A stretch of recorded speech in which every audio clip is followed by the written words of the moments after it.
रात को हर किसी के दरवाजे पर एक दस्तक होती। लोग अब इस दस्तक से डरने लगे थे और डर के मारे कोई आवाज सुनकर भी अपना दरवाजा नहीं खोलता था और ना ही उठकर देखने भी जाता कि कौन दरवाजा खटखटा रहा है। हर रोज आधी रात को हर घर की दस्तक पर एक ही आवाज आती, लड्डू दे दो, लड्डू दे दो, भूख लगी है, लड्डू दे दो। अरे राघव, ये रोज रोज कौन है इस इलाके में जिसे आधी रात में ही लड्डू खाने की भूख लगती है? साधु संत भिखारी सब दिन में मांगने आते हैं, पर तुम्हारे इलाके में पहला भिखारी देख रही हूँ जो रात को मांगने आता है और रोज एक ही चीज मांगता है। और मैं इतने दिनों से देख रही हूँ, ना ही तुम उठकर उसे कुछ देने जाते हो और ना ही कोई और। ऐसा क्यों?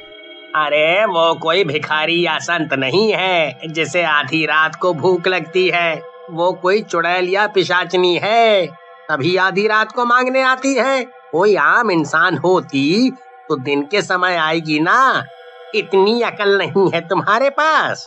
अरे चुड़ैल होती तो वो लड्डू क्यों मांगती? कभी सुना है किसी चुड़ैल भूत या पिशाच के बारे में कि उसे लड्डू पसंद हो?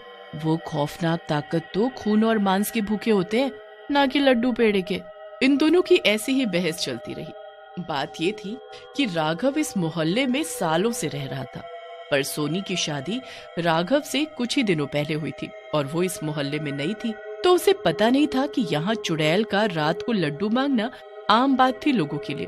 पर डर के मारे सब लोग सिर्फ सुनते ही थे। किसी ने उठकर कभी देखने की हिम्मत नहीं की कि लड्डू मांगने वाली चुड़ैल देखने में कैसी है। फिर अगली रात, लड्डू दे दो, भूख लगी है, लड्डू दे दो। कोई जवाब न मिलने पर वो एक दरवाजे से दूसरे दरवाजे गई और फिर से वही दोहराने लगी, लड्डू दे दो, भूख लगी है, लड्डू दे दो। फिर एक एक करके वो सारे घरों के दरवाजों पर जाती है और एक ही चीज दोहराती। हर रात वो बिना लड्डू के ही वापस आ जाती, पर फिर भी पता नहीं क्यों उसने ये नियम बनाया हुआ था। एक दिन सोनी सोचती है, क्यों ना आज मैं सोने से पहले लड्डू दरवाजे पर रख दूं। बेचारी कोई हर रात लड्डू मांगती है, पर कोई उसे देता नहीं है। क्या पता लड्डू खाकर वो मांगना बंद कर दे। पर राघव को बोलूंगी तो वो नहीं मानेंगे। किसी बहाने से बोलती हूँ। फिर सोनी राघव को फोन करती है, सुनो राघव, आज आते समय रात को लड्डू लेते आना, मेरा बहुत मन है लड्डू खाने का। नहीं, सिर्फ लड्डू ले आना। फिर रात को सोनी सोने से पहले चुपचाप घर के बाहर लड्डू रख देती है और रोज की तरह सब खा पी कर सो जाते हैं। फिर लड्डू दे दो, भूख लगी है, लड्डू दे दो। अरे आज ये लड्डू किसने रखे? किसका घर है ये? चलो, कोई अच्छा इंसान लगता है। चलो, आज की खोज यहीं खत्म हुई। चुड़ैल आधा लड्डू खा लेती है और आधा वहीं रखा छोड़ देती है। फिर सुबह सोनी दरवाजा खोलती है तो देखती है, अरे ये आधा लड्डू यहीं छोड़ गई वो मांगने वाली। लगता है भले घर की है कोई, जितनी इच्छा होगी खा लिया उतना बेचारी ने। इससे पहले कि राघव देखे, मैं इसे यहाँ से हटा देती हूँ। पर तुरंत ही राघव भी बाहर आ जाता है। अरे सोनी, तुम सुबह सुबह बाहर खड़े होके क्या कर रही हो? तुम्हें तो सबसे पहले चाय पीनी होती है ना। कुछ नहीं, बस यूं ही सोचा आज ताजी हवा खा लूं फिर चाय पीऊं। अच्छा तुम नहा लो, मैं चाय बनाने जाती हूँ। और नजरें चुराते हुए सोनी रसोई में चली जाती है। फिर दिन में, कल पहली बार सुकून की नींद आई मुझे। उस चुड़ैल ने दस्तक जो नहीं दी कल रात, वरना उसकी आवाज सुनते सुनते और खरखराहट से रोज नींद खराब होती है। पर मेरे घर दस्तक हुई थी रात को, तेरे घर कैसे नहीं हुई? हो सकता है उसे मनचाही चीज मिल गई हो या फिर उसका मन बदल गया हो, इसलिए बीच से ही चली गई। जो भी है, सुकून भरी रात निकली कल की। सोनी फिर रात को एक लड्डू दरवाजे पर रख कर सो जाती है और रात को चुड़ैल रोज की तरह आती है, पर लड्डू दिखते ही आधा खाकर आधा वहीं रख कर चली जाती है और वो आधा लड्डू सोनी खा जाती है सुबह राघव की डांट से बचने के लिए।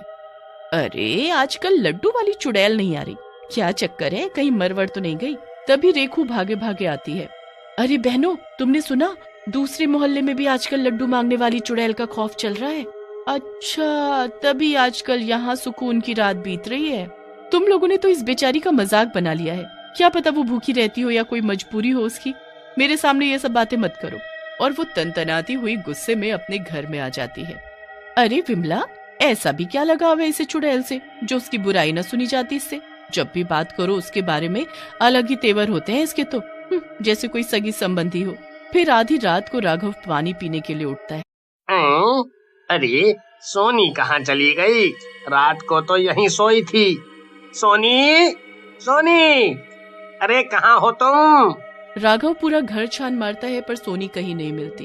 अरे कहीं वो चुड़ैल मेरी सोनी को खा तो नहीं गई? जरा बाहर जाके देखूं तो। दरवाजे पर उसे आधा लड्डू रखा दिखता है। आधा लड्डू?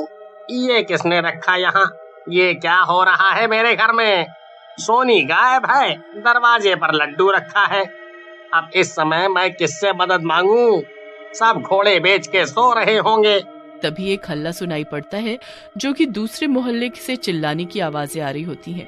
अरे लड्डू वाली चुड़ैल के पीछे मेरी बीवी भी भागी जा रही है, कोई रोको उसे, वरना वो भी चुड़ैल न बन जाए कहीं। हैं? बीवी चुड़ैल के पीछे?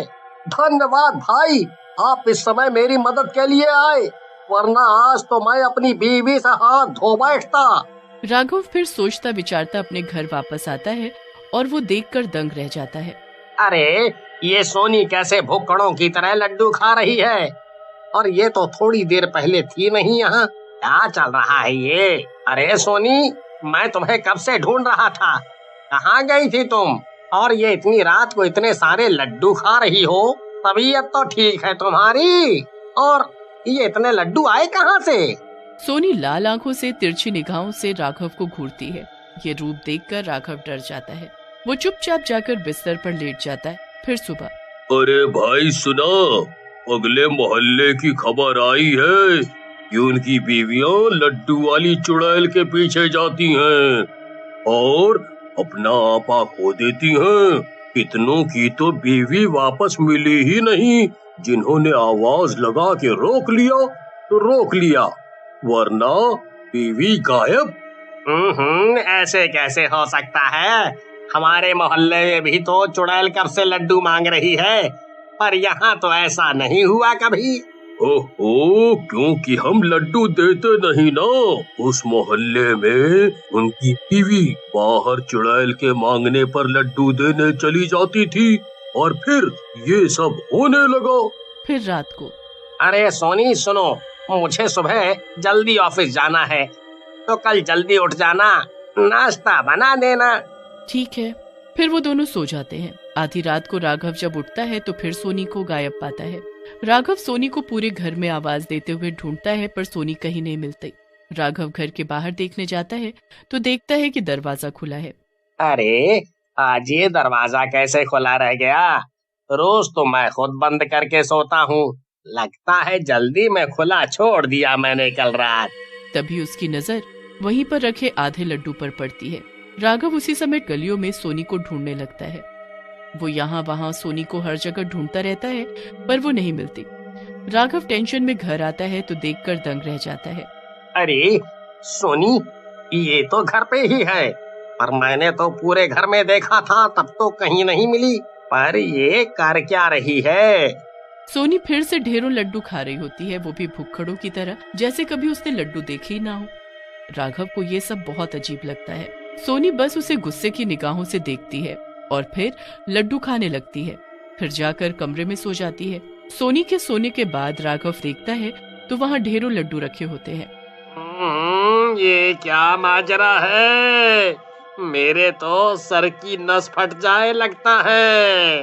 रात को सोनी का व्यवहार कितना अजीब हो जाता है और सुबह ठीक रहती है, पर हुआ क्या है इसे पता करना पड़ेगा कैसे भी। अगली रात राघव सोता नहीं है और जैसे ही सोनी उठकर बाहर जाने लगती है, राघव भी चुपचाप उसकी जासूसी करने लगता है। वो देखता है कि सोनी ने एक लड्डू बाहर रखा जिसे चुड़ैल ने आधा खाया और आधा सोनी को खाने को दिया। फिर वो चुड़ैल के पीछे पीछे जाने लगी। पीछा करने पर उसने पाया कि सोनी भी एक चुड़ैल के रूप में बदल गई और दूसरे मोहल्ले में लड्डू मांगने वाली कोई और नहीं, सोनी चुड़ैल ही है। वो देखता है कि सोनी चुड़ैल घर घर लड्डू मांग रही है और जो भी लड्डू देने आती हैं औरतें उनको आधा लड्डू खिलाकर वश में कर ले रही है और एक सुनसान जगह पर जाकर वो उन औरतों को लड्डू में बदल देती है। चुड़ैल उन औरतों से बने लड्डू को एक थैले में भरकर रखती जा रही थी और फिर सोनी अपने इंसानी रूप में आके घर वापस आने लगती है। राघव जल्दी से घर आकर बेड पर आंखें बंद करके लेट जाता है। आज उसने सच का पता तो लगा लिया था, पर सच इतना भयानक था कि उसकी नींद ही उड़ गई थी।